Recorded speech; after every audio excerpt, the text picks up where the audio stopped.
because I got no jokes for nobody today. And, you know, I like acting the ass sometimes, and I have. I mean, but, you I have know, no jokes. you don't have a luxury, you know what I'm saying? Like it was a nice day here, you know, so I have that luxury of not thinking about it if I don't want to.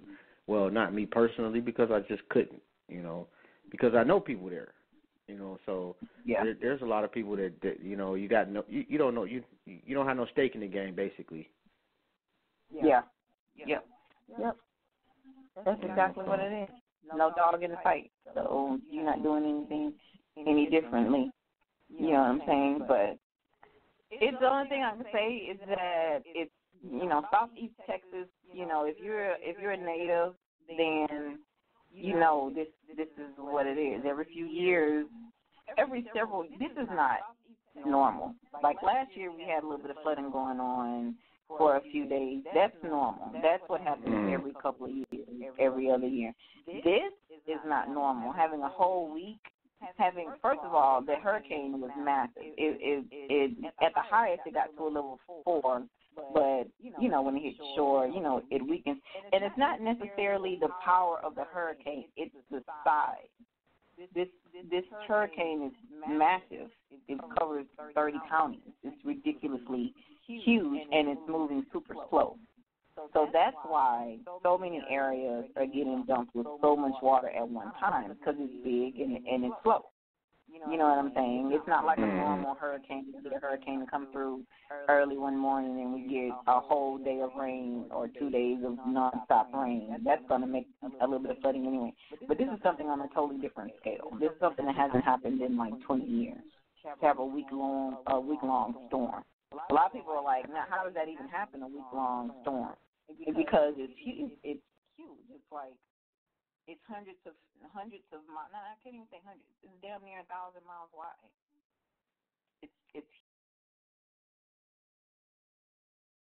It's like, well, why didn't they leave? And I'm like, well, you know, and I was telling them that, you know, that I had talked to you, and nobody anticipated it to be any different than what y'all was accustomed to. Like, you can't predict that this is going to be the worst thing in like 80 years or whatever the case is. You know what I'm saying? And it's like, if it happens every year to you, that's just part of, you know, wherever you live at. And everybody is kind of accustomed to it. They got their routine, their whole nine, you know. But then when it gets there and it's a lot worse than anticipated, you know, that's, you know, and then people want to start talking shit. Well, you're not in those people's shoes. Well, it's like you said, if you're from here and you know it's going to happen, you already know what you're going to do. You already know, okay, you move your car to somewhere, or like if you live in a low area, you know, you get water, you get food, you may lose electricity, whatever. It's normal. You're going to have a couple of days of discomfort. That's pretty much what it boils down to most of the time for most people. But I mean, the cities, I should say, or the mayors themselves, I mean, that's what we put them in position for. So you have some cities where the mayors made people evacuate. So for people saying, why didn't people leave, a lot of people had no choice to leave. Most of the coast got cleared. Most of the Texas coast got cleared no matter where you were. They made you leave. Galveston did a voluntary evacuation because Galveston has a 12-foot seawall. You know what I'm saying? So they weren't expecting, you know, it's a slow-moving storm. It's not like trees. Well, there are some trees getting knocked down, but I don't know how to explain it. It's less physical damage. It's just a ton of water. So I don't know how to explain that. People's houses aren't getting blown away. Of course, they're getting water damage. There's a few trees down. There's some light posts down, stuff like that. But it's not like a normal hurricane we get every year where your roof gets blown away or a car gets moved across a parking lot or something. It's just a ton of water.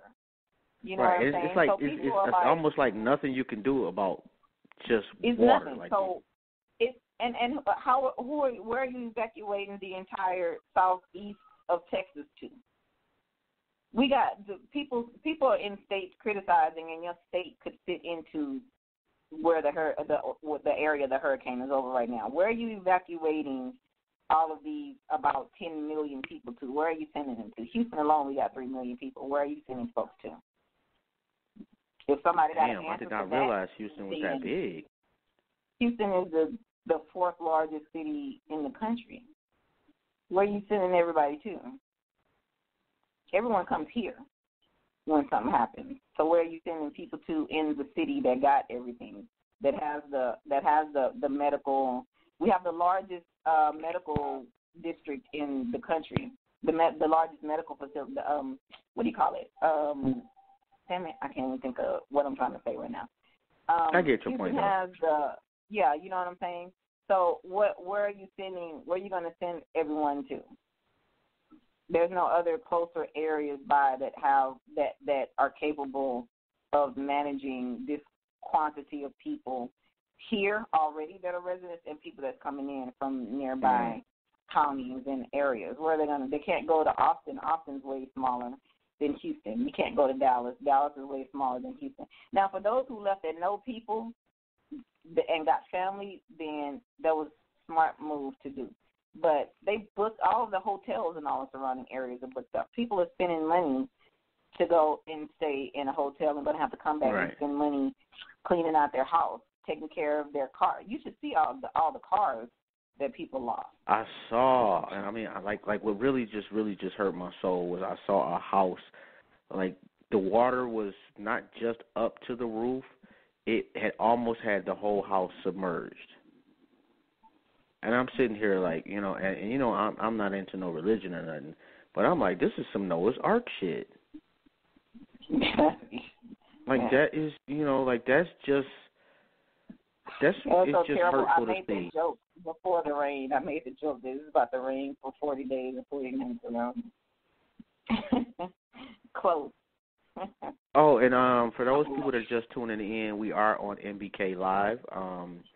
We also are on Blog Talk Radio. If you would like to call in, you got a question or a comment, it's 347-855-8692. And if you just tuning in, if you do not know, Queen Afi is currently in Houston. That's where she resides. So, you know, and it's just me personally, not only with Queen, I have cousins, I got aunties. I literally just got off the phone with a couple of my cousins, checking up on them, and they doing good. So I just, you know, we just wanted to give people an opportunity to vent if necessary. And if it's just one person that listens and takes something from it, then that's cool. That works. You know, it's tough when you can't do anything. You're just sitting on your hands, you know. So at the very least, we can kind of talk about it together. Yep. You know? I mean, I don't think anyone should feel terrible, you know, like the work is not being done yet. The work is going to start when the rain stops, you know. So just try to think of what you can do. Everyone can't donate money, but you can do something. At the least, you can call your loved ones, and social media you can share the rescue numbers, share the organizations that are going to be out there doing work, point people in the right direction. You know what I'm saying? That's the least you can do. Everyone can do something, and don't feel bad if you have nothing to donate and you have no money to donate, because that doesn't mean that you don't care or you're not being helpful. There's a bunch of other things you can do to be helpful. So. That's a fact. You know, I think we can all participate, and we got to get over the. And I just like me personally, I call it. It's like the Emmett Till mother syndrome. You know, because I remember a long time ago hearing it. She said that, you know, the Negro problem in the South, and I'm paraphrasing, wasn't her problem because it didn't affect her in that same fashion until it did affect her. We got to get over that. You know, just because you somewhere and it's 80 degrees where you at and the weather is nice does not mean that, you know, a natural disaster cannot occur where you at too, because they do. And then you're going to want somebody to do something. You're going to want somebody to give a shit. Starts with you giving a shit when you don't have to. Exactly. That's a good way to put it. Action when it's not directly affecting you. You know what I'm saying? That's a selfless act. Yeah, that's your character right there. You know, how do you respond, you know, when it doesn't directly benefit you? You know, so we got to start thinking about community, because we got a lot of, and I'm watching CNN and I'm looking at, you know, white folk after white folk after white folk, and I'm like, I know it's some black people that's going through this shit too. Yeah, and it's crazy. I see one little old black lady. It was like 4 black people, and the person was helping the little old black lady. They had her on like a one of those blow up mattresses, and they were getting ready to take her to, you know, safer ground. They was helping her up, and then after that, they had a picture of a white dude hanging a Texas flag, and so the reporter comments on the white dude hanging the Texas flag like that is the most poignant thing I've ever seen. Like, are you fucking kidding me, bro? Because he putting up a damn flag. And a lot of people have made that observation that, you know, there are a lot of black areas that aren't getting in, and Hispanic too, I'll add, that are not getting any kind of attention, which is another reason why we need to do a lot more about controlling our narrative, because we're going to have a lot of people that are going to get missed or not going to get help as quickly as they could get it, because no one's paying attention to their area. You know what I mean? And I'll admit it, the city does that, the news does that. They definitely play up those type of areas because they know they're going to get help for those areas faster. You know, they're going to get an outpouring of white folks from across the country sending in money to the Red Cross, donating to the city. You know what I mean? To this, to that. You know what I mean? So, I mean, it's people donating to the Houston Zoo right now to save the animals. You know what I'm saying? To the zoo. It's people out there fucking floating through their street. Floating. The zoo. Oh, no. The outpouring about the street pets that have nowhere to go. It's ridiculous. It's ridiculous. It's ridiculous. There was an alligator. I'm not going to even lie, though. There was an alligator in the middle of a 4-way stop intersection in Herm Clark that apparently got washed out of the bayou. Wow. Dude, like a 10-foot alligator. Yeah, that's not cool right there. Not 10-foot, like a 6-foot alligator just chilling in the middle of the street. Crazy. What do they do with the animals, though? That's a good question, though, and not necessarily to save the animals' lives, but for public safety. Oh, for like the alligator? Well, the city of Houston, first of all the animals got safe habitat. Like, they got drainage they got more drainage than the city does in the Houston Zoo. But for that kind of thing, I mean, that's normal. There are alligators here. We got a lot of swamp in Texas. There's a lot of wildlife control in and around southeast Texas. So yeah, they probably called a reptile specialist catcher to come out and get him. So he's not there. He's definitely not there anymore. Yeah, they have people. They have reptile specialists that come out with their trucks and their little car catchers and, you know, grab them and throw them in the back of the truck. No, I didn't know that they had, you know, better drainage for the animals than the people there. And, you know, it's just the same thing with New Orleans. Like, when I went there, like, the whole city is under sea level except for the freeways. The freeways are like 50 feet in the air, all of them. You know, like, well why are the freeways more important than the people? Well, freeways are built up higher structurally because when you got an existing city, you can't really move everybody out the way to put in a road. You gotta. That's why cities usually are up in the air. Freeways usually are up in the air. Houston's like that too. We got the oldest freeway here is the lowest. Everything else is built up. You know what I'm saying? So it's like that. That's like that too, and that's why you got areas in Houston under the underpass, and it's like 8 feet of water. You know, everything else gets built up. I've never been to Texas. So, here, like the freeways are like they go, well, not in Cleveland, they kind of were an afterthought to the city, but like in Detroit, they're like an integral part of the city. They go right through the city, and it's not like above the city. It's like right with the city, you know. If anything, it's a little bit lower than the city streets. Right. You know, so So now I can even see more how it's adding to the flooding too, though, if you think about it. What? Having the high or the low freeway? The high, because that water, when they built those high-ass freeways, they built a big-ass, I don't know if you want to call them a moat or whatever, but you know how they kind of, it's almost like a big-ass swimming pool with no end, and it pools all that water up under the underpass of the freeway. Oh, yeah, and it pools all that water, and your underpasses is probably big as hell. Yeah, the old ways, they got a couple of new ones, too, where they purposely build them that dip down below sea level because they're trying to build out of the way of existing structures. You know what I'm saying? But but that's the thing that's going to happen.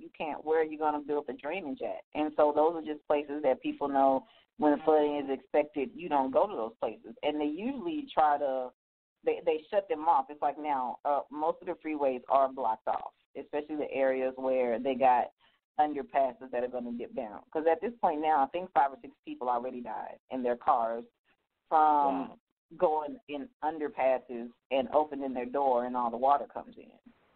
And I will say this, if you ever get in a situation where you're stuck in your car and you're sinking or you drive straight into water, don't open your door.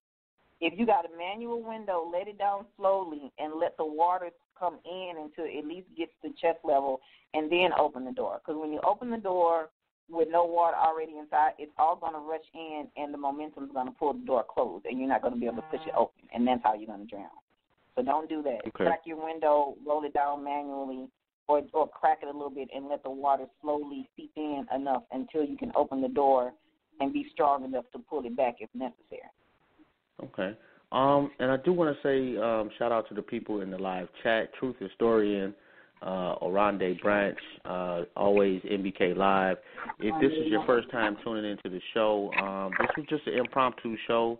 We just felt compelled to give people a chance to talk about Texas if they like to listen. If you got family members, friends down there, you worried, you haven't heard from them, you want to give them a message.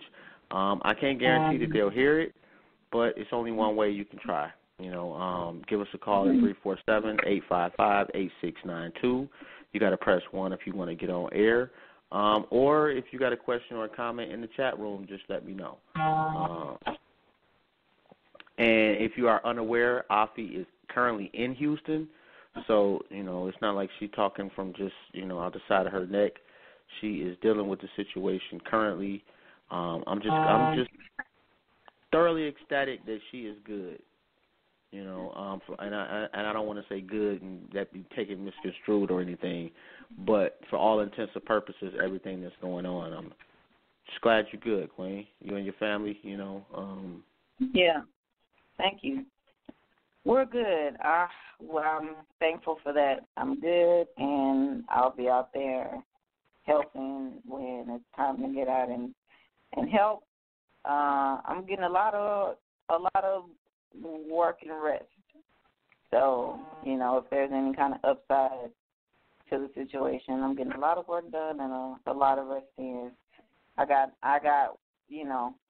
really didn't need much aside from a couple of new flashlights and a little bit of water because we from the country around here and we ain't got no problem boiling water and stopping up bathtubs and stuff like that. So a lot of people kind of lost their mind. Yeah, I sent my niece to find water and a couple of places she was like, no water. So we just all went out looking for water. We had to get water from the sports store. That's how out of the box we had to think because water was going everywhere else. And we were like, okay, the sports store might have water. So we went in and these are places around Texas called Academy Sports and Outdoors. We went in and got water. Home Depot had water. Like those kind of places were like the last ones that really had water.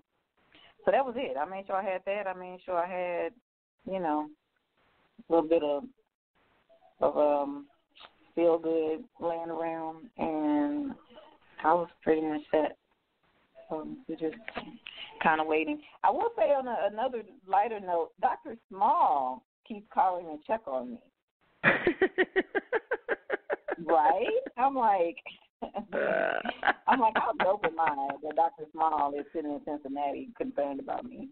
He was like, that "You is gotta pretty keep me dope. posted. We can't have my favorite artist floating away." So I'm like, "Oh, that's so nice." Yeah, that is. See, look at you. You just name dropping. See, when nobody be calling me. Saying, look, My Dr. mama. Small, Professor Griff text me. And I'm like, look, yeah, I'll name drop a couple of times because I ain't got shit else going on right now. So. He's so popular. He got married today. Congratulations to Soleil and Professor Griff on their nuptials today. Congratulations. And somebody wanted me to, NBK wanted me to say the call-in number again. I did type it in the chat room, but it's 347-855-8692, and you have to press 1 if you got a question or a comment. And hopefully y'all heard what we're talking about. If you can't, it is scrolling across the screen. We're talking about Texas. And I wanted to make sure that I didn't just highlight Houston, because I did know that, especially closer towards the Gulf, that those cities are just getting absolutely hammered. So I wanted to make sure that we didn't, forget some of our brothers and sisters out there that aren't getting the shine that Houston is, simply because of the numbers game. They don't have a big enough community to be a news rating. Definitely.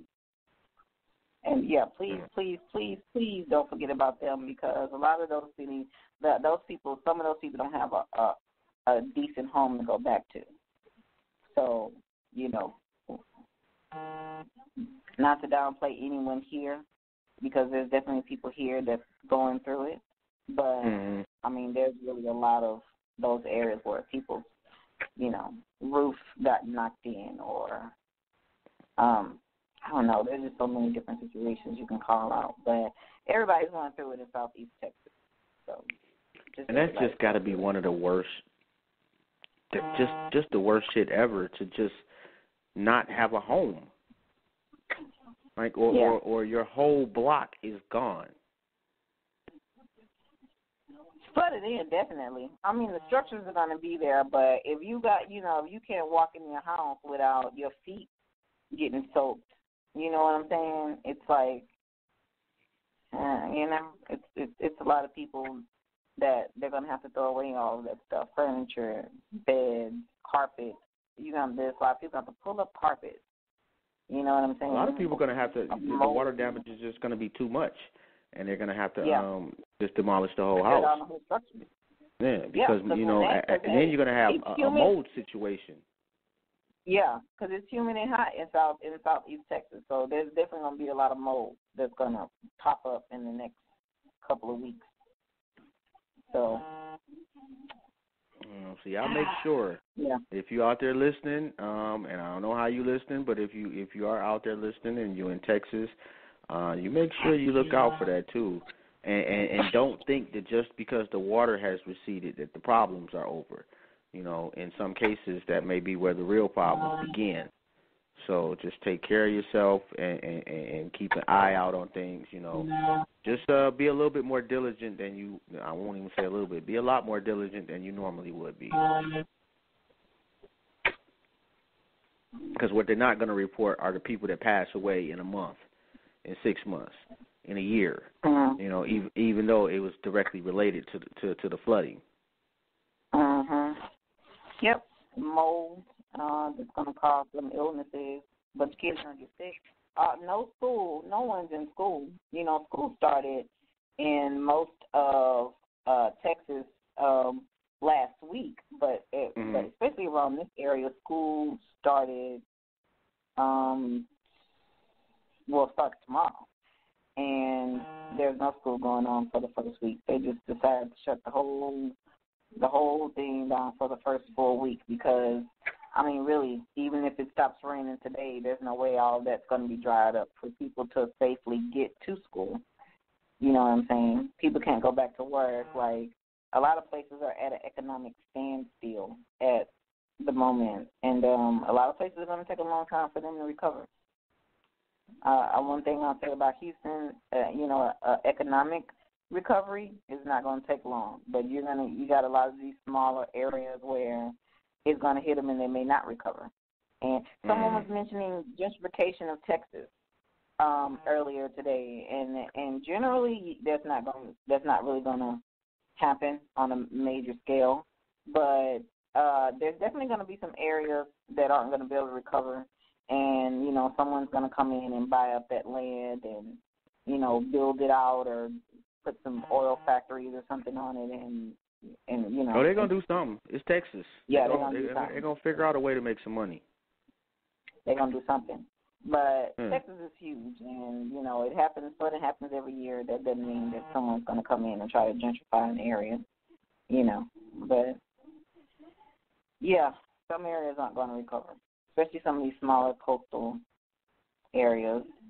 So when your next summer vacation comes up, hey, go out to the coast of Texas somewhere and support all these beaches and these little cities. Because, oh, man, Kemah, a couple of years ago, a hurricane tore up Kemah. Kemah is an area right next to Galveston Island, and tore the whole, it's called Kemah Boardwalk. There's like this whole carnival with Ferris wheel and all of this fishing and all of these shops and stores and entertainment and stuff, and it got tore up, and they had to close down. Like the whole city of Kemah went into like an economic tailspin for like 2 years, and they just started recovering last year, and it looks like they probably got hit decently this year, well, this week.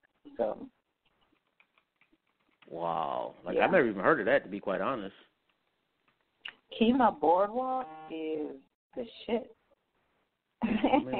When you bring your wife down here, take your wife to Kemah. Take your wife to Kemah. It's a really good place for a date. They got a lot of romantic stuff going on. You can walk the beach at night. You can charter a boat for like an hour. You can pay for an hour to charter a boat, and then you can just lay out on it and ride out there. Or you can fish or whatever you want to do on the boat. It's crazy cool. I ain't trying to get on no boat, and I'm damn sure not trying to fish. Oh, man, you just look. I forgot who I was talking to for a second. Right. You are talking to the anti-survivalist. I'll be stuck. Hey, you know what, though? I was surprised. I don't know. Maybe about 10 years ago, it was like one of the worst snowstorms we've ever had. And everything was just, we definitely couldn't get out the driveway. We had to basically shovel out the front door. And it didn't. Did it last? It really, really lasted about 3 days. But we did all right. Now, granted, you can still get around in the snow, and that's the one thing. Like with the water, it's like if you don't have a boat, your car is just nothing. Like with snow, even if it gets high, it's packed in. You can drive something over it. So we were able to still have some stores open and stuff like that. It just took us a long-ass time, but we just walked up to the store. So, I can see how our weather anomalies compares to y'all's. Like, it's just no escape from water. So that's just got to be, like, you can't, like, even if you know a hurricane's coming and you can't get to place B, what do you do to prepare for that outside of, cover up the windows? But for the water, like, how do you really prepare your house for that? Nobody's sitting around with, like, 1,000 pounds of sand and some bags in their garage. Water is a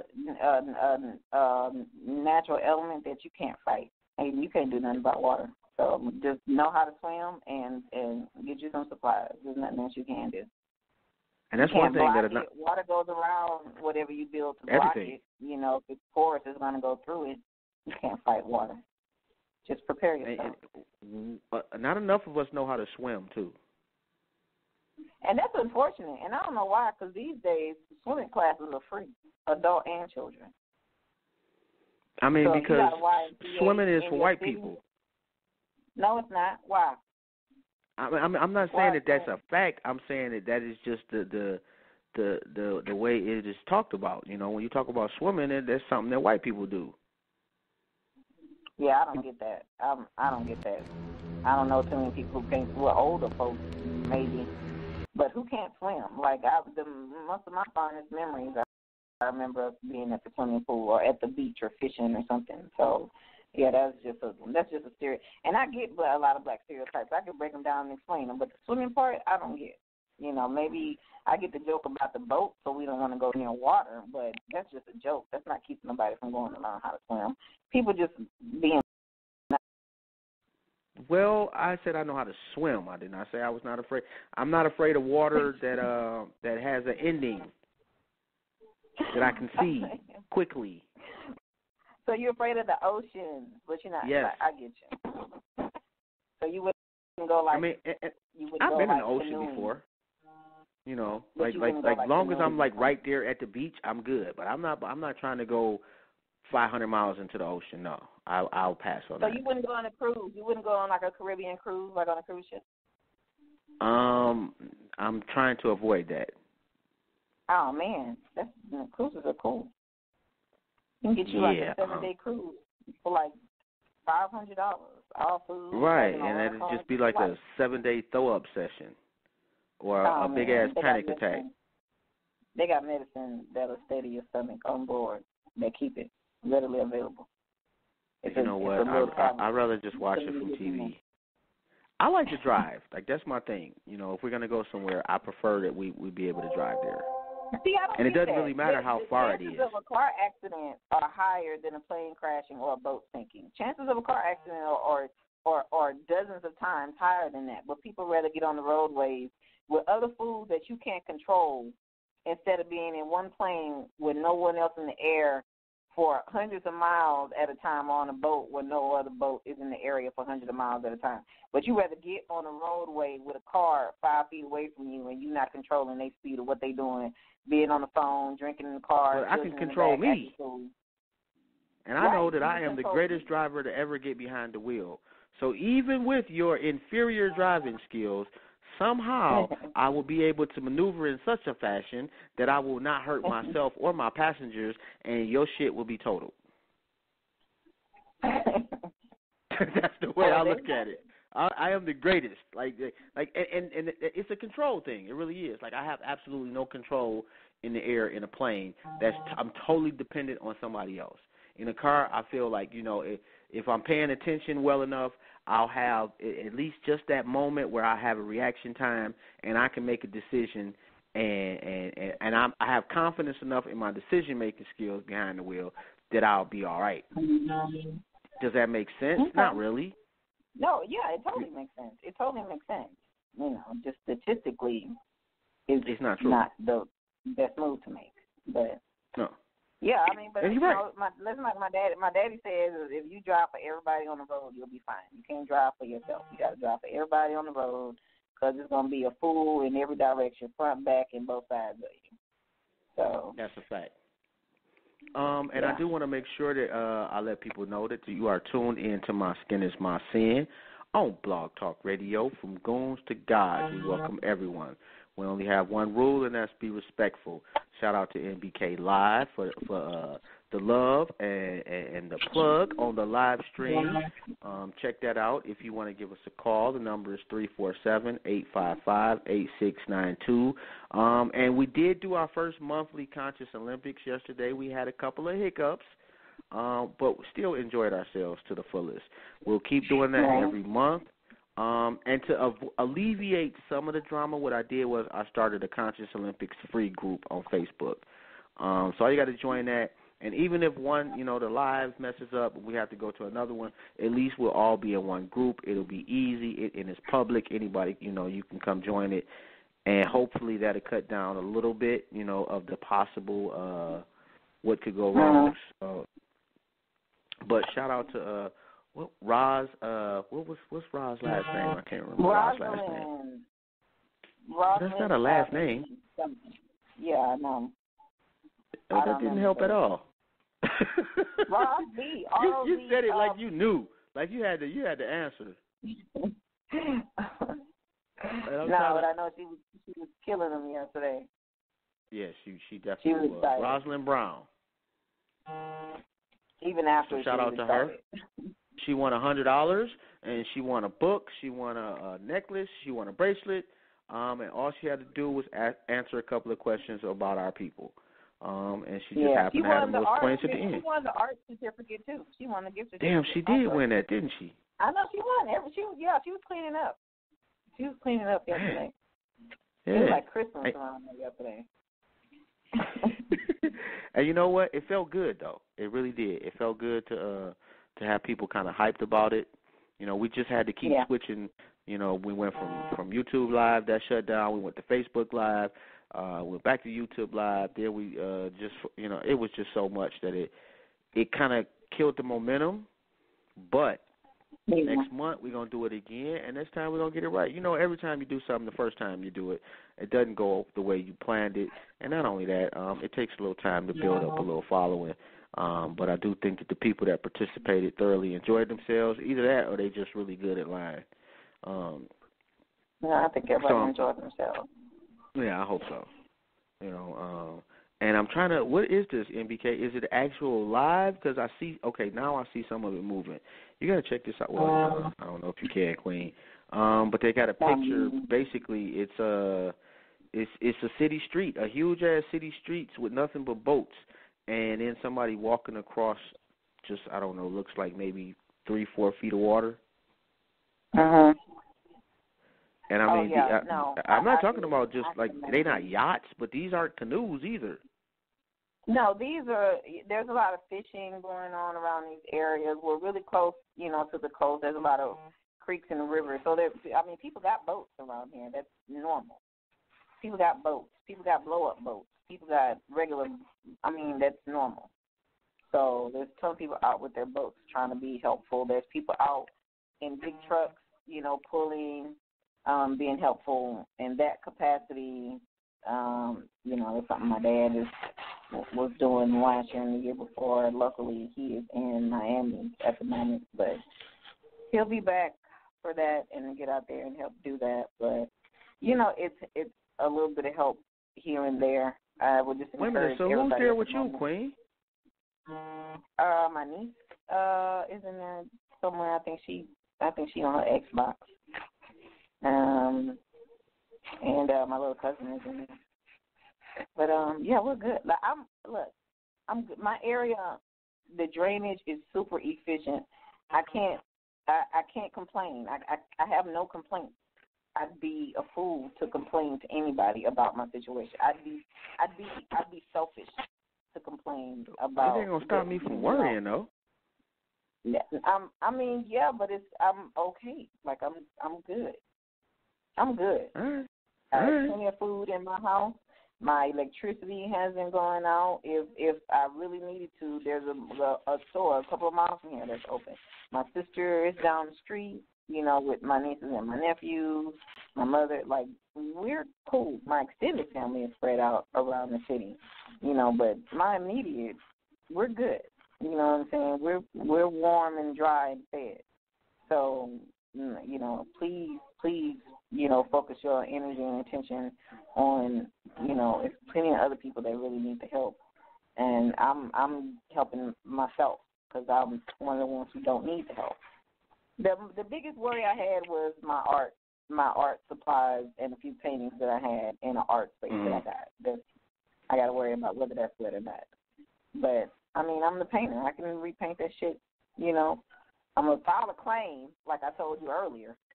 I'm going to file a claim, and then I'm just going to repaint them Johns. And, it's going to be it. That's the extent of what I got to deal with. I'm not missing no money. I work at home. So, you know, I'm good. I'm glad to hear that part.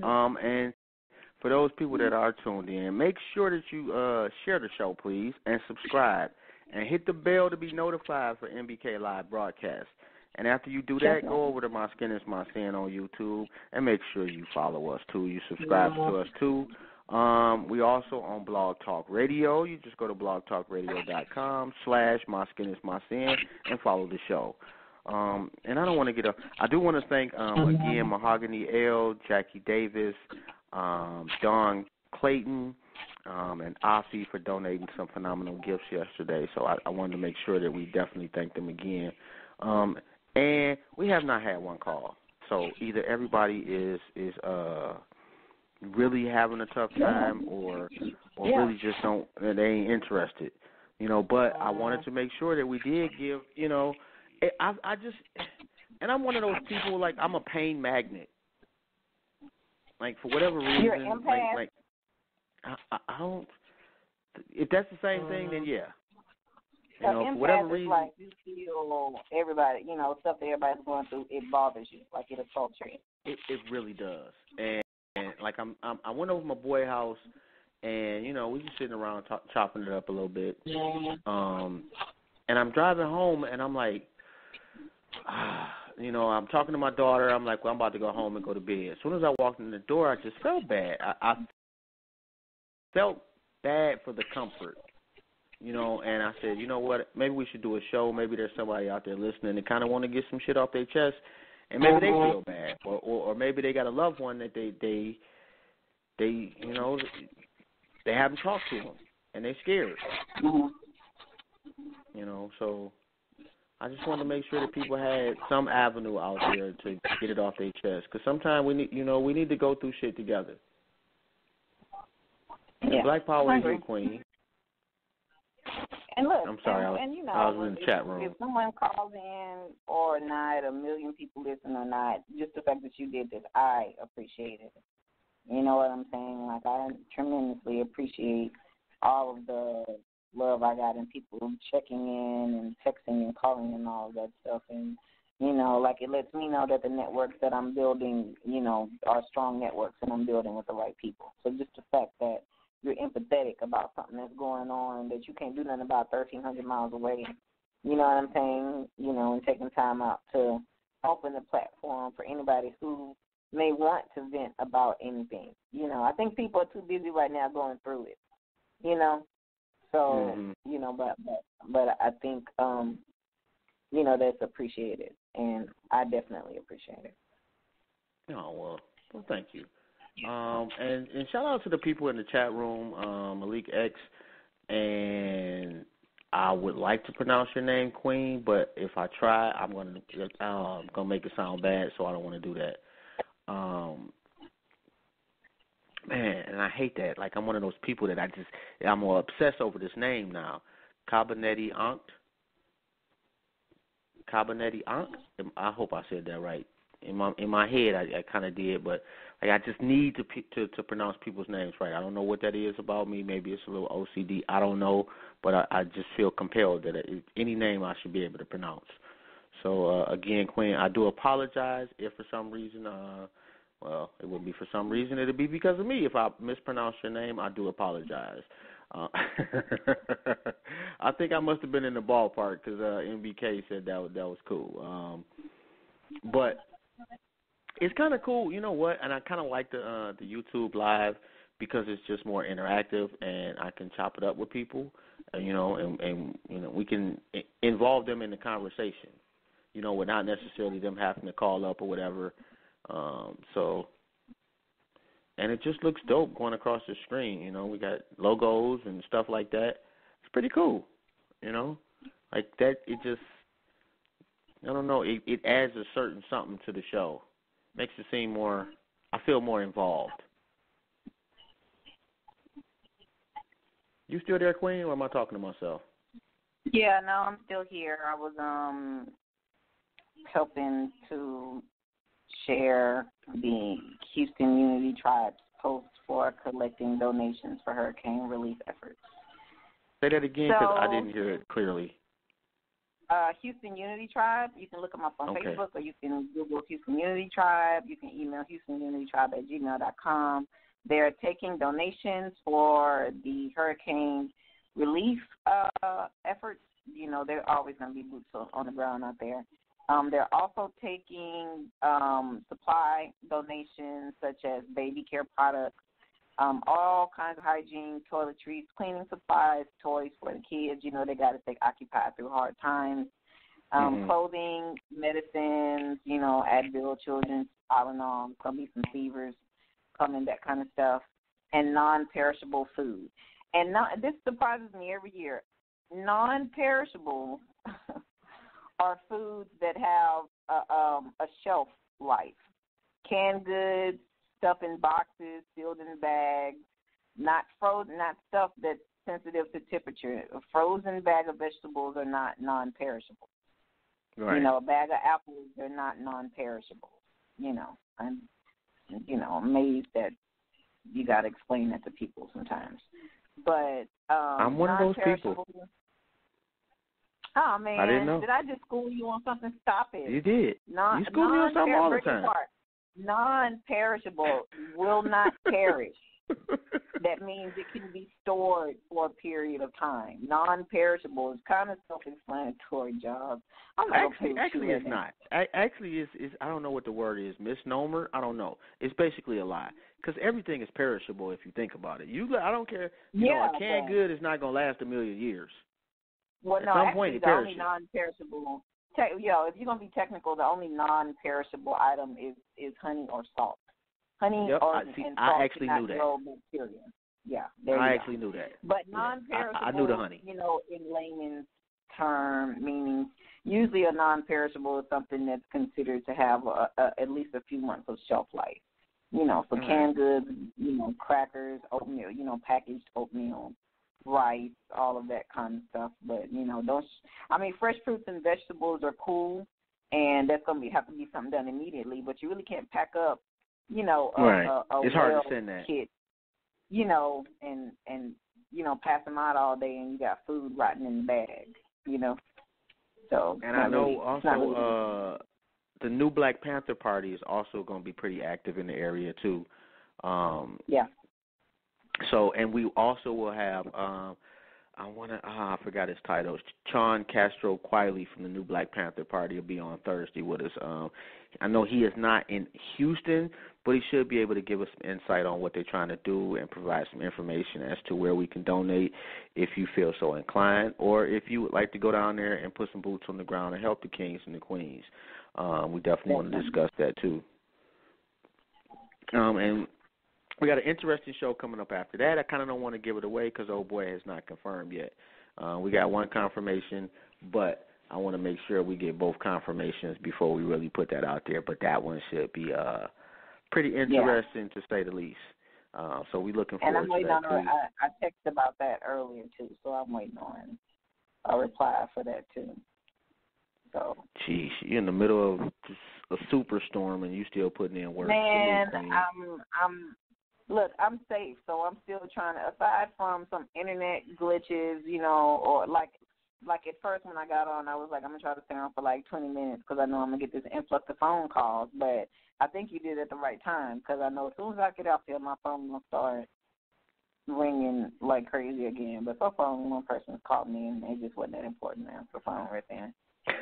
So I'm telling you, I cut my phone off because every 15, 20 minutes, the severe weather warnings are going on, and I couldn't sleep, so I cut my phone off. And I didn't even cut it back on, you know, when I first got up. I waited like several hours before I cut my phone on, and it was like ping, ping, ping, ping, ping, ping, ping. It ping like for a whole minute, like my phone kept buzzing off with alerts, you know. What I'm saying is, like, I'm glad that, you know, people are concerned, you know what I'm saying, but I really am cool, and I can't express this enough.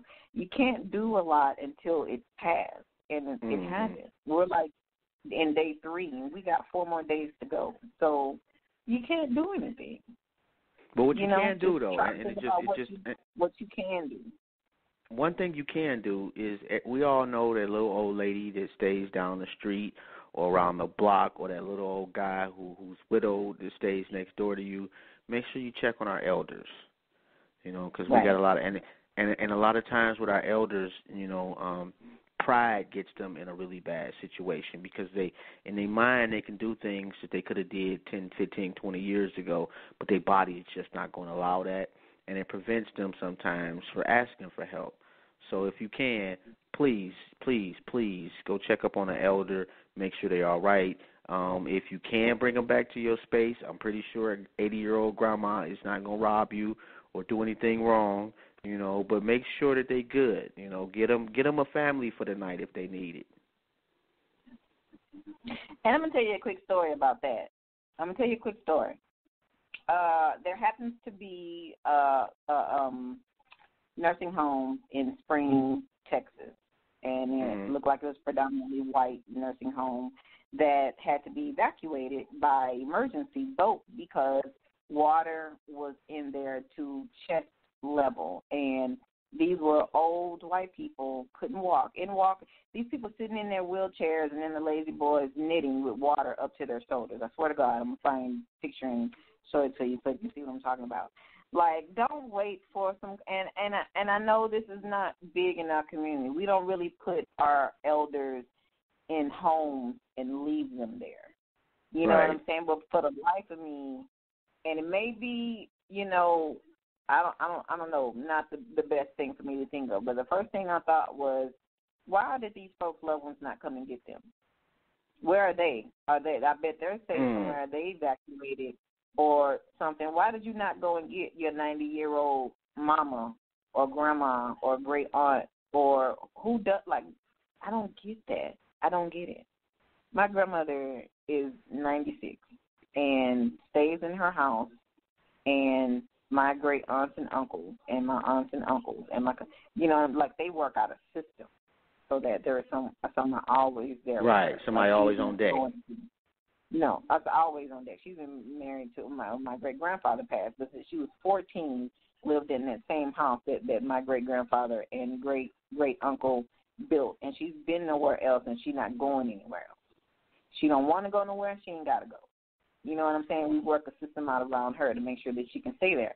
For the life of me, I don't understand sticking your loved one in a home and checking on them, monthly, every couple of weeks or something. I can see if you don't have a lot of family and you just can't work and maintain them at the same time, but then you still need to go check on them. So when this flooding happened, I'm thinking, who got out or secured themselves but didn't secure their loved ones in this facility? You know, it's that's a tough one too. And I'm gonna tell you why, because I used to have that same mindset, and just having been a nurse for so many years, and been in and out of nursing homes, and seeing people, you know, at the end of life, and just hearing their stories. A lot of times, that person was just a bad person, and people can't get over that. Another thing that I found interesting is even white people know. Like I had one guy that I was working with, a white guy, and he was like, "I gotta say, man, y'all take care of y'all elderly. We do not. We throw grandma away. You know, and I know I say white people don't throw people away. They throw their elderly away with the ease. You know, that's just they've been doing that for however long. I don't know. But we've never, you know, we revere our elderly, whereas they look at them as an intrusion on their life. You know, and we look at ours as we are you are the reason I have life.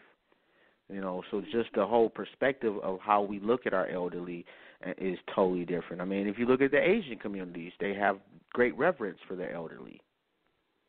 You know, it's just white folks. I don't know what it is, you know, or how they, you know, I don't really care too much either, but it's kind of like what they do, you know. And there's no way in hell, like even if I'm thinking it was just going to be a thunderstorm, I'm trying to go get my mama.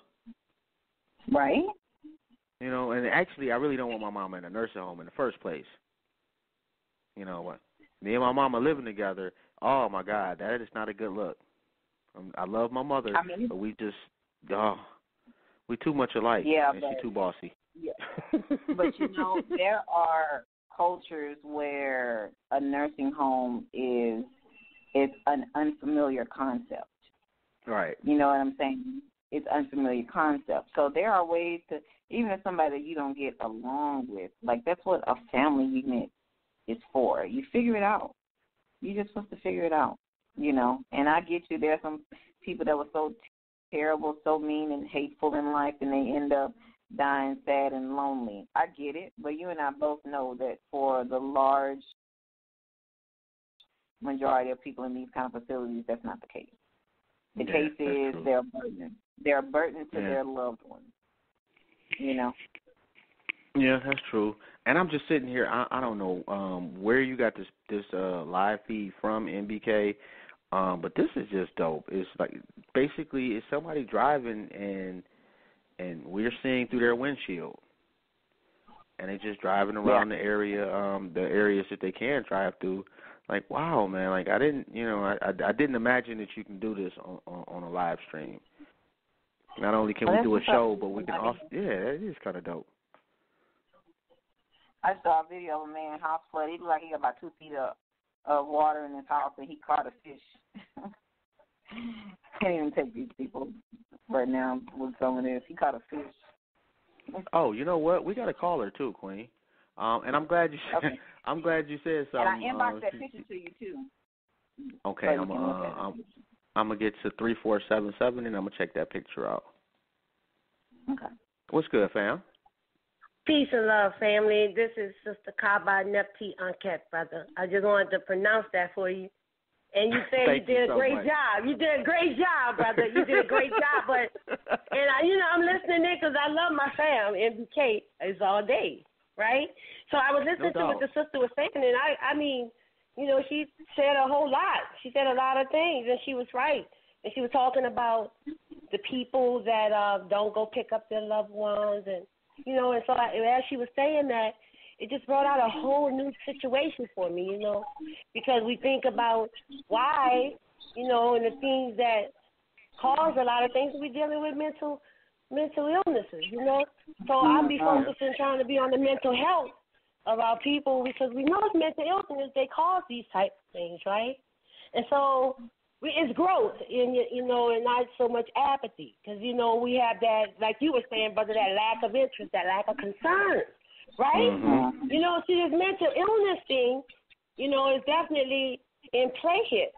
So if we got a desire to win, winners have a desire, so we got to be winning and not losing. And as we can see, on every grand scale we're looking at, live stream, they got it on Weather Channel, CNN, everywhere. They hauling theirs off. They protecting theirs. They're on the boats. They got the jet skis, right?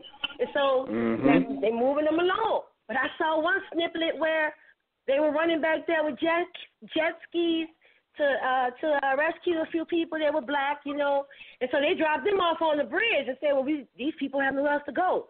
So what if the Russian tide come on through? Hell, drown them.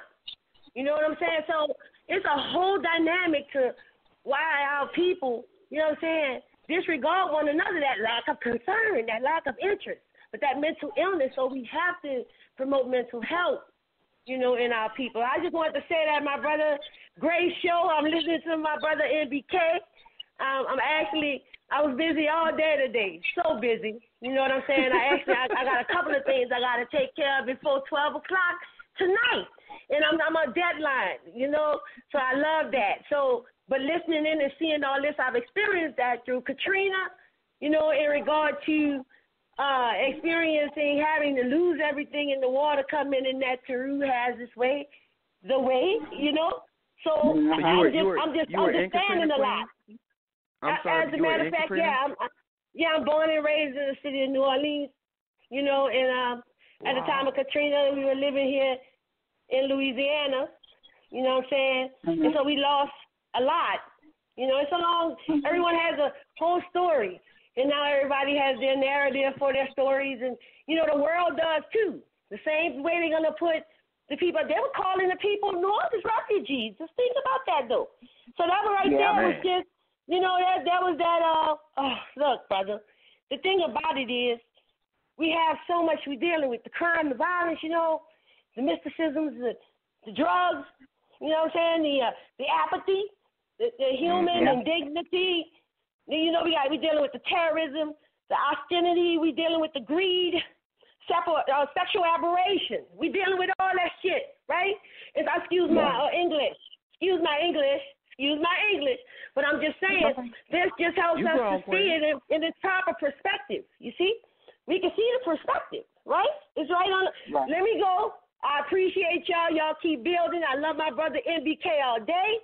I saw that. I pulled it up. I said, he always give me one. That's brilliance right there. You know what I'm saying? I was able to see. I'm going to leave that alone. But I watched the fight last night. He beat that boy. He beat him all the way up. All the that's way a up. whole nother conversation All the right way there, up. Queen. You Because know I what got I'm saying? mixed So feelings on that fight. they getting beat and badgered all day today, but it's all good. Peace and love to y'all. I ain't gonna hold the line, my brother. I'ma listen in, and I don't know, my brother be building. He don't build all day, all night, 4 or 5 hours or whatever, but I'm tuned in. You know what I'm saying? And whenever spark or interest is sparked, about to go in. You know what I'm saying? So it's all good. So I appreciate y'all, and it's No Black doubt, African Power from Sister Kaba. All day. All right. Salute to you, Queen, all day. Definitely. Yes, peace power. and love to the family. I know. It's got I'm me listening turned up in. now. All right, I'm going to hang up. I'm hanging up, my brother. You hear me? Right. I'm about to run down to Houston and just sweep up all the water. Now I'm turned all the way up. Salute to that Queen. Right. All right, peace, my family. Peace. Okay, peace. Yeah, we needed that. Yeah, we did. We definitely did. And you know what? Like she brought up something. I know it's totally off topic, but that's kind of what we do sometimes. Man, don't ask me about no Mayweather. Well, I wasn't about to ask you about it, but my thing was, it's interesting that, you know, just last year he was top 5 coon on the planet. You know, now he didn't turn into Huey Newton.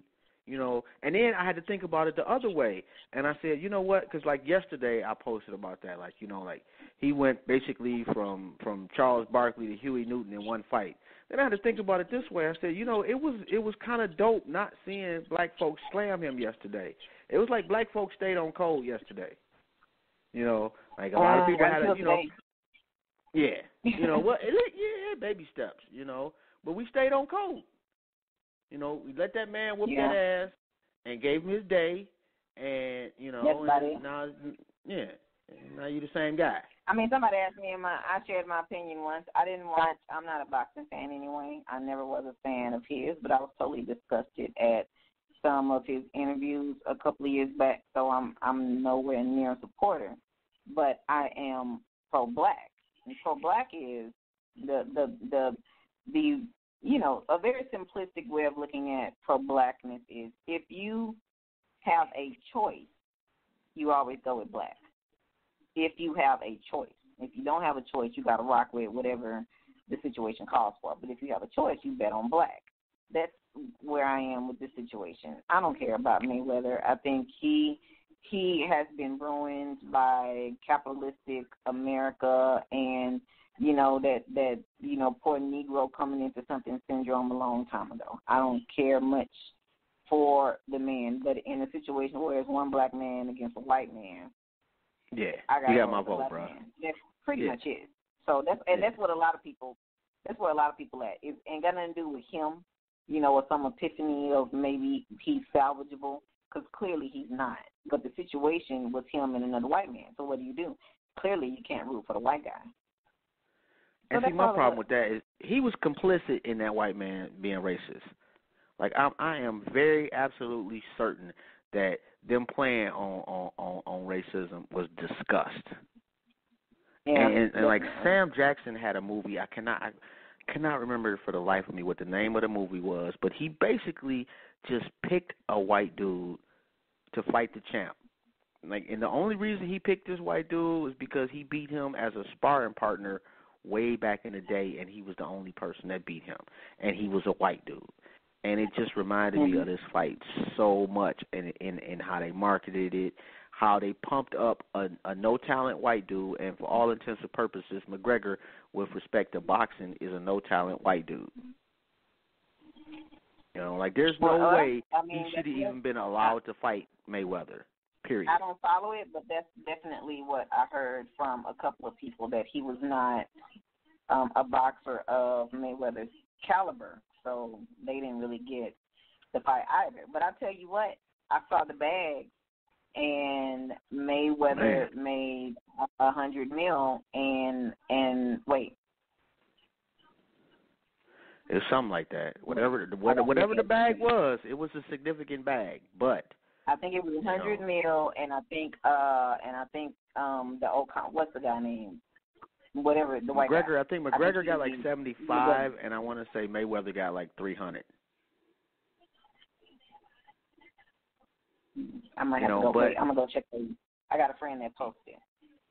you just basically added $100 million to a racist.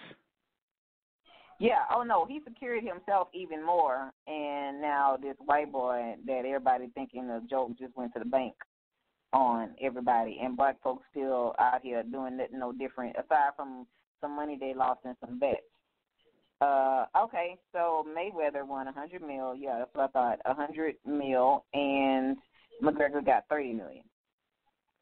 Oh no, I saw some numbers totally different than that. Matter of fact, Mayweather was talking about it on TV yesterday. This is the official Showtime Fox pay-per-view for Saturday, August 26th, in the T-Mobile Arena, Mayweather Promotions, Zuffa LLC, TGB Promotions. No, this is the actual roster. All right, I was gonna believe you. You got to be that detailed. I'm just saying, it's like the official thing that came out. Wow, so McGregor got $30 million and he got $100 million. Yeah. Yep. Now let's see how much that money get pulled into the community, though. Yeah, like nothing. And they're like McGregor's gonna do more with that $30 million for his people than Mayweather is gonna do for black folks. And no, I don't know that as a fact. A hot yellow Lamborghini and a bag, a Gucci bag, or no, a good Louis, because Gucci's too low for him. A Louis bag full of crisp $100 bills that he gonna go into the bank and stand there and go live and wait for them to count them. Put them in this leather bag and put in the back of this yellow Lamborghini. He's gonna say, everybody share this picture. I'm gonna randomly pick somebody. Same thing he did last year to give this away, and people gonna go ape shit. They're gonna go ape shit. Pretty much. Yeah. And I really, really just I try to shy away from talking about black folks. Even the super quote unquote coons, I just ignore them. But he just got so much traction out of a fight. It was embarrassing. I mean, I didn't watch the fight. I didn't want to watch the fight. I was not going to give them any of my energy as far as purchasing it. I'm not going to give you my money. None of that. So, and I believe you. Wait a minute. I'm trying to look at this picture. What is that? Yeah, I saw the pictures of the old. And I'm sorry. Yeah, I'm looking in the inbox at the picture of the old ladies. I seen that on CNN. Wait, do you see the lady knitting? Do you see the lady knitting in the water like a knit? Yeah, I mean, look at that water though. Yeah, that's just so disgusting, and it's like it's almost as if the water is not there from their perspective because it doesn't appear that the old people are even aware that they in the water. Yeah, I mean, they probably been. I mean, it to rise to chest level, it's been going on for a minute. Like, how long are you gonna panic? What are you gonna do? They just tried. They was like, go do what you normally do. Do your crossword, knit, play your cards, smoke your pipe, whatever you. I mean, because to get to that level, that's been happening since the day before yesterday. It's slowly been rising. You can't stay in the bed that way. At least they put them upright in chairs. You know what I'm saying? So, and what do? Yeah. If they went outside, there was no higher ground for them to get on anywhere else. You just got to chill out and stay calm. And that's a situation I hope I'm never in as a nurse because you're required to stay there. And if you don't stay there, they could take your license from you. And I don't know, especially where I work is probably 5 minutes away from where we live at. So I don't know that I would be able to stay there because I need to make sure I was at home taking care of home. Yeah. Yeah. That's you got to make a decision. You got to come down and make a decision. You got to make a decision between, you're going to have a moral, at some point in everybody's life, every responsible adult's life, you're going to have a moral situation that's going to test your compass, and you're going to know you need to be in both places at the same time, and you can't. You're going to have to make a decision, and that's the decision you're going to have to live with, and it may not be easy.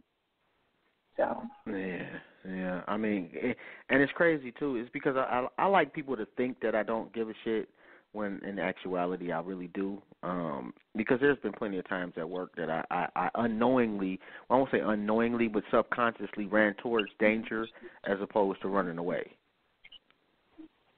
And but I never had to make a choice between do I go home and check on the wife and the dogs, or do I need to go to Detroit?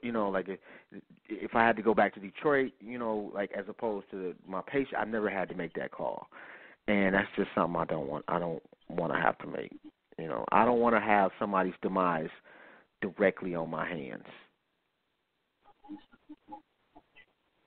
or even feel like that. I've had people pass away, but I felt like, I did everything that I could in that situation, and I went home and slept good because I gave it 110%.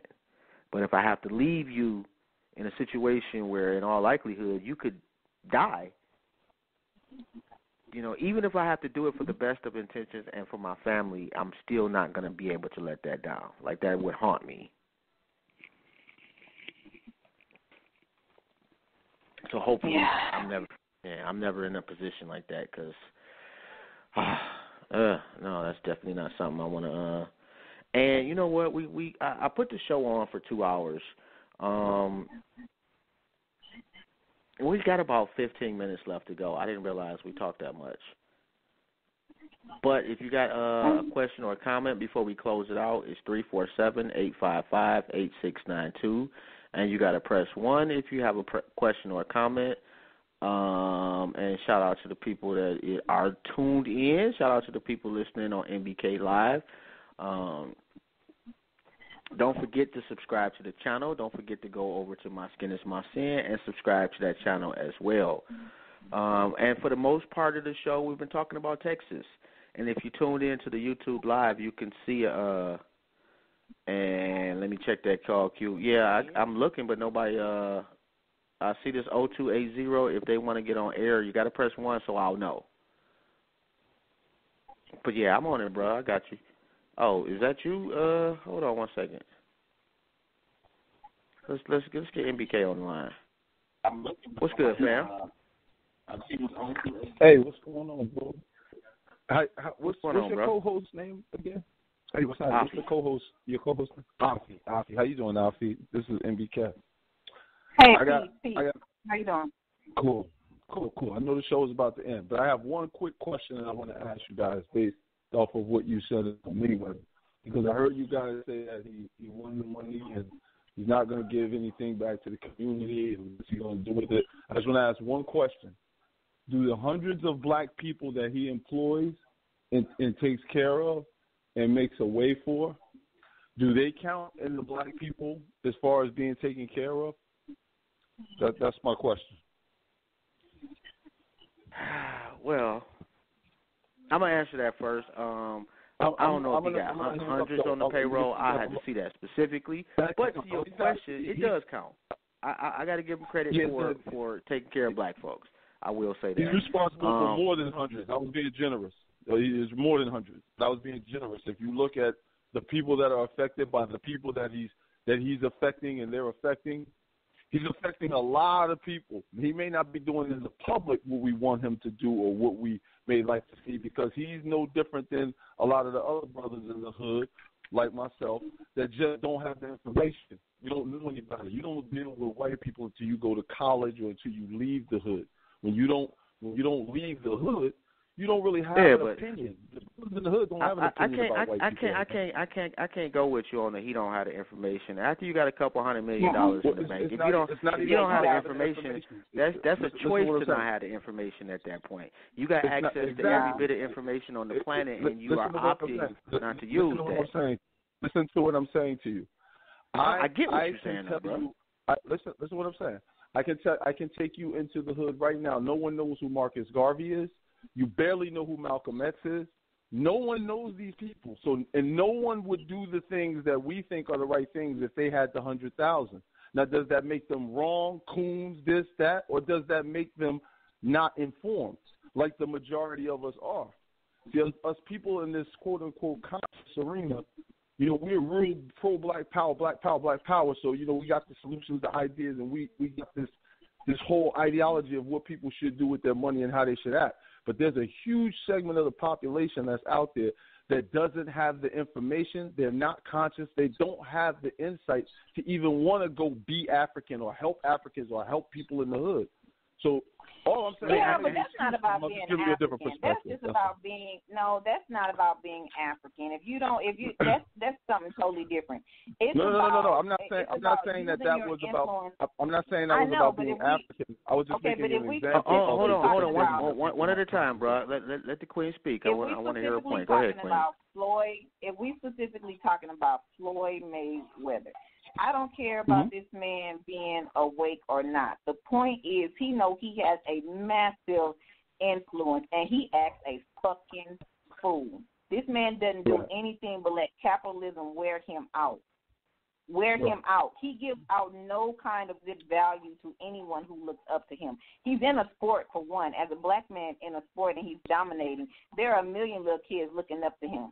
This man does absolutely nothing that displays him as a positive influence. It's not about him not being African. It's not about the fact that he's not going around knocking on people's doors, passing out money. That's not what it's about. If you're not giving your money out to anybody, that's not the point. But the least you can do is be a positive influence to all these millions of people that are looking at you. But every day this man gets up and he acts a fucking fool. That's not all the way true. What happens is we got to be real about this. When have you seen Floyd Mayweather? Hang on. Let me give you my perspective, because I agree with you to a large degree. I agree with you. He does get up and act like a coon. He does. He's following the playbook. He's doing what all the rest of the coons do, the rappers, the athletes. He's no different. They're all and the ones that are not rappers and athletes. Why is he different? Why does he have to be? He's not. You act like this is the first man that we've had a conversation about. No, hold on, one at a time. Let him finish his point, Queen. I'm actually on your side. I'm just giving you a different perspective to look at it. But I actually agree with you. So all I'm saying is, what makes Floyd Mayweather different than the person that doesn't have the money, that's just as unconscious as him, which is the majority of the people? So I'm just saying that to say that Floyd Mayweather does do a lot of good things. He does do a lot of good things, a lot of positive things with the kids, with the communities, with schools. But he does this share of cooning, and we don't like that, because the cooning is what they take and is what they run with. I get that, but I'm just saying, like, sometimes when we go rush to kill the people about what they do, I just like to give just a different type of perspective. You know how you really want to look at it. That's all. And my thing on that one is that I look at your life as a balance sheet, and I'm looking at the ledger. And yeah, you may be right. He may take care of his immediate people. He may take care of hundreds of people. In the grand scheme of things, though, the energy that he is putting out, the character that he is putting out, is misleading way more people than he's helping. So, I'll give him his credit for what he is doing, but the visual that he's given, the words that come out of his mouth are so much more harmful than that small effect that he's having on his immediate circle. I don't see that. Okay, let me ask you a question. Let me ask you a question. If the money that he is making is helping, let's say, an immediate network of 100 people, and that 100 people is feeding 10,000 more people with that money, is that more important than the millions of people that he's given a bad image to? Yeah, no, I think the bad image thing is subjective. So that's my point. I think that you have a point. Subjective. But hang on, let me answer your question. No. You can't throw something out there and not let me ask a follow-up about it. Subjective. What have you ever seen Floyd Mayweather do in public eye that has been looked at as positive? Explain that to me. Floyd Mayweather, you have to go look at his work then. You probably need to go look at a little bit more of his work. Because there's a lot of things that I'm curious too. I'd like to know too.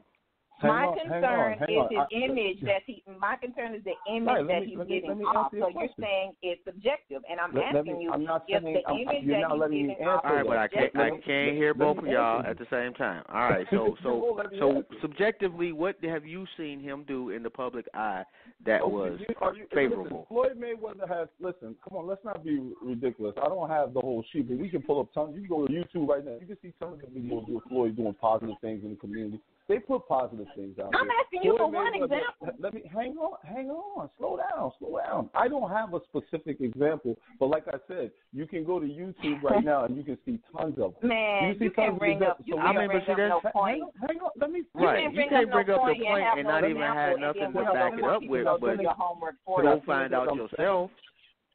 Can I finish what I'm saying? The point I'm trying to make to you is that is not the point. That's a red herring. The point is not for me to show you the things that he's done. The point I'm trying to make to you is that it's subjective because it depends on what you've been exposed to. Some people have seen some good things. All of us have seen the bad things because those are the things they put out there. But if you're really being honest about this, Floyd Mayweather doesn't jump around and act crazy like he used to. He hasn't done that in a little while. He's kind of changed up his whole demeanor. But we're not being honest. What we're doing is we're just killing him based off of what we know him to be, and it's the convenient thing to do. So I'm just, like I said, I mean, to say he doesn't do anything is crazy. That's just not realistic. It's not. To encourage a white man, or to me, to give a cosign. Hold on one second, Queen. I'm not talking about him encouraging. Hold on one second, King.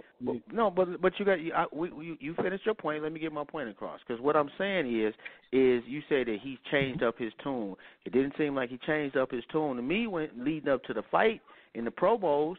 Because as far as I'm concerned, he was complicit in that shit that McGregor was saying. And matter of fact, he wanted McGregor to say that because we all know, especially in the sport of boxing, that the black man and the white man is like the biggest draw. You know, they want a white hope. They always have. They always will. So to me, he was complicit in some real bullshit said by that dude and almost encouraging it, if not straight out encouraging it. So I don't see that that's a change in his tone. Again, I can't. That's like I said. That's your opinion. There's no facts to any of that. It's a good. But my question is, okay, let me answer. That's a question. Good. Okay. But you on here, you come on to say that we're being ridiculous and we're saying something that's subjective. No, you did. No. I listen. One thing I do is listen. You said let's not be ridiculous. Okay, we got to do one thing, though. We got to do one thing. We got to allow each other time to finish our piece, okay? He's gonna also have to let me talk. One thing you said, are you gonna let me finish my thought? You came on and said, let's not be ridiculous. You can't say it's subjective and we're being ridiculous because we don't agree with your opinion. You come on and you can't give one example. You can't give one example to combat what I'm saying. Now we've all seen him act a fool. You say, but he does good too. I'm asking for one example, and you can't give me one example and say you want me to go. So I'll give you an example. So when I give you the example, then what? This is what I mean. Then I'm gonna give you. Let me talk now. Listen. So the point I'm trying to make to both of you is, first of all, I didn't come on and say that you're ridiculous. I said it's ridiculous to think that he hasn't done anything good, and that is ridiculous to say that. So now if you want to make it a thing where, hang on, if you want to make this a thing of show me what he's done good, give me 2 minutes and I'll give you a bunch of things that he's done good. So that's the point I'm trying to make. It's not about me showing you that. We both know that there's things out there that he's done good. Maybe you haven't seen them, and that's fine. So all I'm saying is, I asked you. All right, hold on, Queen. You gotta let him finish the bill, though, Queen. You got it, Queen. Hold on one second. Let him finish what he's saying. No, that's my whole point wasn't to come on and argue with the co-host. My point was just to give a little different perspective. I said repeatedly that I agree with her actually, but I don't know. It must have been taken out of context or taken the wrong way. For the most part, we all kind of agree. I don't think that there's a disagreement that he has done some good. I'm not disagreeing with that. I don't think necessarily she is either. I'm just saying as far as and you're right, though. It is subjective. from my standpoint, from the outside looking in, from what I've seen of him, the things that I don't like that he's done vastly outweigh the things that I do like. And I'm looking at what Monica Lamb said in the chat room, is that she feels like he showed others how to take over their career and make good of it, which is not a bad thing. I don't see that he's necessarily showing others. I see that he's done that for himself. Now, I'm not on his team, so I don't know who he's grooming or who he's teaching in the background. My opinion is based solely off of what I see as just a public consumer, So he may be helping and promoting other young boxers. But what I'm saying is that right there is something that is a good thing. It's a positive. I'm all for that, but I don't see that. What I see is him throwing money around, him acting a fool, him talking about what he bought and what he did with with this $1 million, spending betting $400,000 on the fight, that type of thing. Just acting a complete buffoon. Now, if I were to see more of the good deeds, then I may have a different view of him. And I'm not saying those good deeds aren't out there. I'm sure they are. What I see on SportsCenter is him acting an idiot. What I see before the fight is him acting an idiot. And it's not, to me, I don't think that being an idiot is branding yourself. I guess it is. You can brand yourself as an idiot.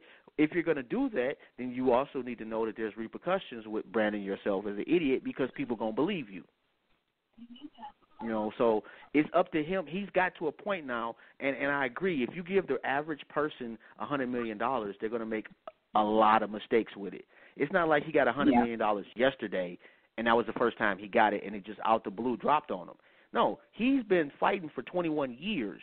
So him not having the knowledge is a choice. You have put yourself in a position where you have access to any piece of knowledge on the planet. You seem to have absorbed the knowledge on business-wise on how to build your brand, how to do it yourself, how to market yourself, how to promote yourself. You seem to have studied that very religiously. All I'm saying is you had the opportunity to study more about your people, and you seem to have neglected to do that. I don't know if he has or he hasn't, but what he is showing to the public eye is that he ain't concerned about any of that. So that's just, and you're right. It's totally subjective. Like, some people have a great opinion of Floyd, and maybe they know some things that I don't. I'm not sitting up here saying that I have done, like a research paper on the man. I haven't. I could just go off of the stuff that I have seen. And thus far, what I've seen, I ain't a fan. What you and the majority of people have seen. And I found that, that just all rubs me the wrong way, because he knows what the major image of Floyd Mayweather is. And if it's only going to take 2 minutes to see otherwise, then do your 2 minutes of research and then come on with a couple of examples.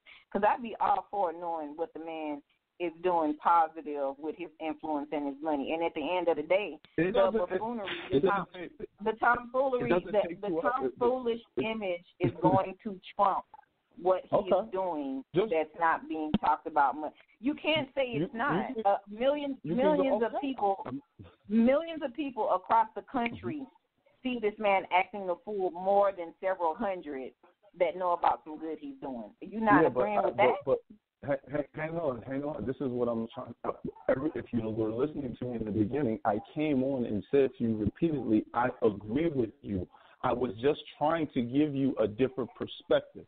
So now you ask me what he did. All you have to do is go to his. You can just start with his foundation.